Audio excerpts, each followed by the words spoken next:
I did have a friend about 2 weeks ago ask me about my mental health, and I was being honest, and they asked with a kind heart, keep in mind. But it's not as bad as it was last year, right? And that kind of follows that same idea that people say the first year is always the hardest. But I don't think people talk enough about how after a few months, even if once you hit that 1 year point, it's really the second year or the second wave that's the hardest.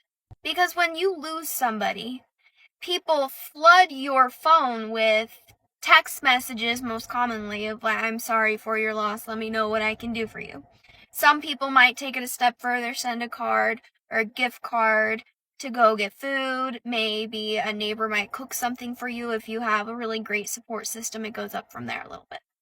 You go through the first stage of grief and you find things to distract yourself, and you're also surrounded by people initially to distract you really from what's going on.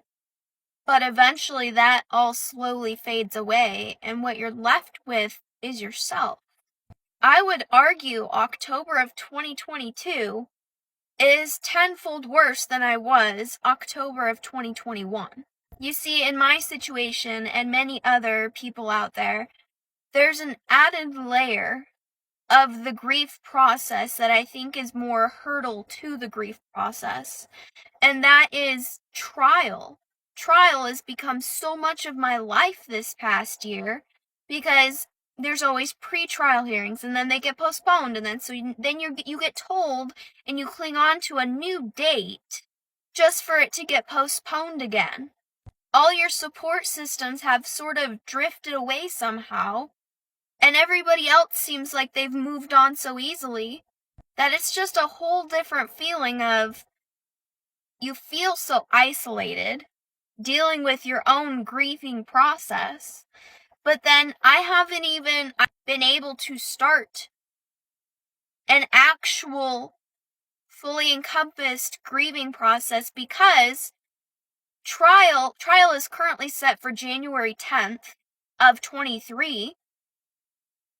And I feel as though that chapter has to close before I can actually start an official, like a grieving process. For me, there's been little stepping stones of what's expected of you and what happens when you lose somebody. For some people, it might be getting their ashes back. For some people, it might be the actual funeral and burying somebody. And, all these little things that you go through the motion and process of losing somebody. In my situation, because it was an open investigation for, I forget what it was now, but for a good chunk of time, like 2 weeks, I was not told where my parents were.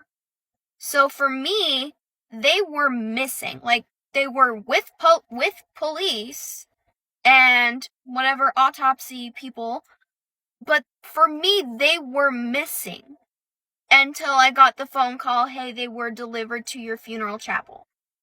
Okay, then I had to plan the funeral, and then I watched them be put in the ground, right? These are steps that I've had to go through that just kind of solidify a grieving process. And then going through and boxing up my bedroom and our house. And then once my brother got out of the hospital and like all these little things, if you've been following along, we just sold our family truck. That was emotionally another step and a barrier to get through because I don't need a truck. So it was just like one of those things that to get through. So for me, I am still in the midst as if it is day one until trial. Another one of these little steps of the process is behind me.